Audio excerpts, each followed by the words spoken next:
Bonjour, bienvenue dans cette nouvelle vidéo. Je vais pas parler trop fort parce que j'ai mes enfants qui dorment à côté. Aujourd'hui on va se retrouver pour une petite vidéo révision des galops. Parce que, je ne sais pas si vous avez suivi, mais j'ai actuellement un ATE. Mon projet ce serait de poursuivre sur le BPGEPS d'équitation, mais avec les enfants, les changements de vie, etc. C'est un petit peu compliqué de poursuivre maintenant, mais faut quand même que je mémorise correctement tous les programmes des galops pour être opérationnel, voilà. Et j'ai forcément, quand on ne pratique plus et qu'on n'enseigne plus et qu'on ne pratique plus l'enseignement, enfin quand on ne fait plus rien, on oublie.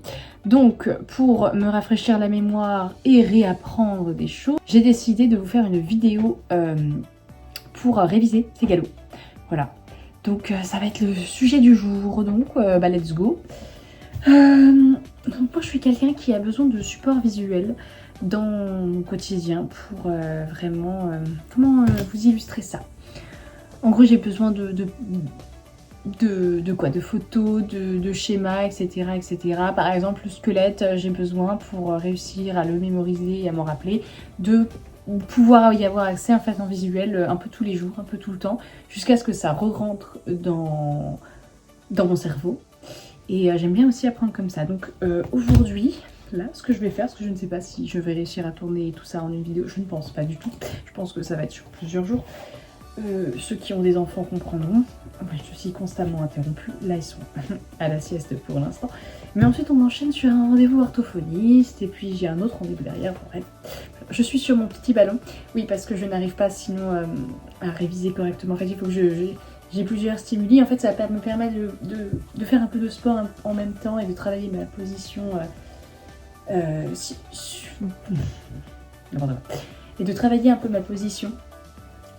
Pour les exercices à cheval, il y a pas mal d'exercices à faire au ballon.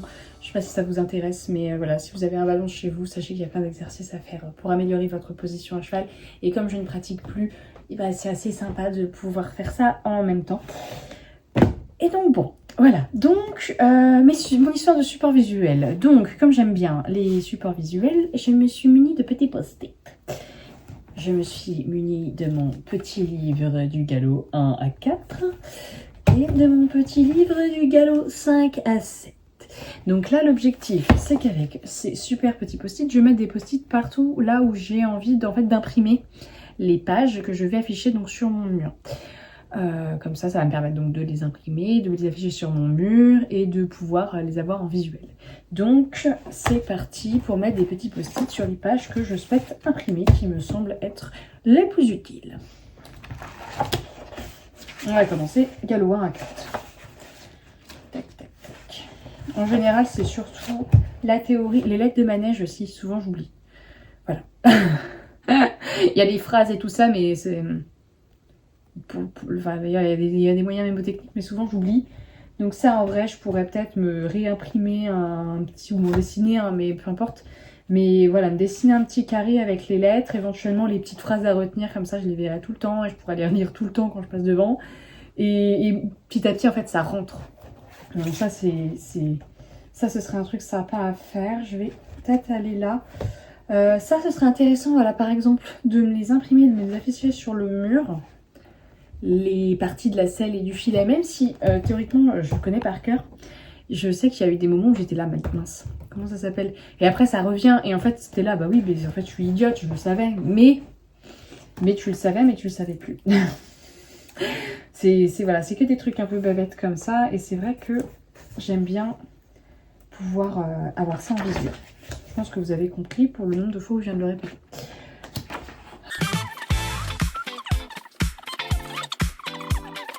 Oui, ça par exemple aussi, les parties du corps du cheval. Celui-là, je vais pas m'imprimer parce qu'il n'est pas complexe, c'est le galop, hein, donc c'est pas très utile. Par contre, me réimprimer tout ce qui est les familles des robes, ça oui. Ça oui, parce qu'en fait, quand j'ai commencé à apprendre mes galops au tout début, je prenais les livres de ma mère. Sauf que les livres de ma mère, c'était les étriers, les étriers, les éperons de bronze, d'or, tout ça. Qui n'ont pas... Enfin, c'est des connaissances intéressantes à savoir, mais en fait, ça n'a rien à voir avec le programme officiel d'aujourd'hui des galops. Donc en fait, la nouvelle nomenclature de 99 qui est sortie pour les robes, bah, je la connaissais pas avant de faire mon CAP palefrenier soigneur quand j'avais 16 ans et de réapprendre tout ça. Donc c'est quelque chose qui est bien rentré pendant mon CAP mais qui est un peu ressorti depuis. Donc ce serait intéressant que je l'imprime pour l'avoir en visuel et me le relire de temps en temps sur mon petit mur à côté de mon lit pour le réviser, quoi. Je passe au galop 2. Hein. Franchement, je vais faire tous les galops un peu comme ça. Parce que je les connais tous, je les ai entre guillemets, je les ai passés. Donc forcément, je les ai passés, donc c'est que je les ai eus, donc c'est que j'avais révisé à l'époque. Sauf que mon galop 2, je l'ai passé, je crois que j'avais 12 ans ou 13 ans. J'en ai 25. Donc, du temps qu'a passé depuis que j'ai passé mon galop 2.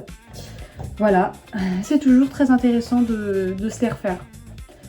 Voilà, on peut être galop 8 en théorie, tout en étant galop 3 à cheval. Mais vaut mieux être galop 8 en théorie et être galop 3 à cheval que de rien savoir du cheval et juste de savoir faire, parce que sans théorie, tu peux pas vraiment avancer.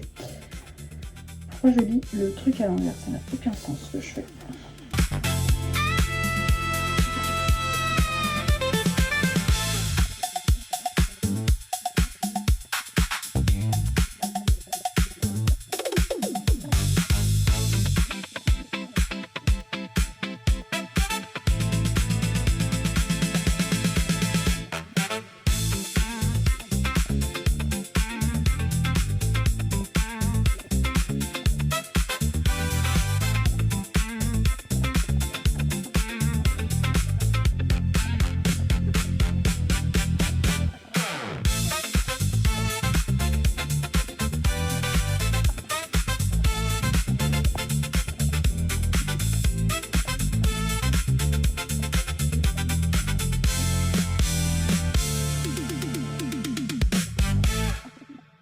Bon, je me suis mis mes petits post-it spécial imprimés. Je vais essayer de faire des petits assemblages schémas, photos, tout ça, pour que ça prenne pas non plus 15 000 feuilles et pouvoir me les afficher sur mon petit mur, quitte à changer de temps en temps. De toute façon, je vais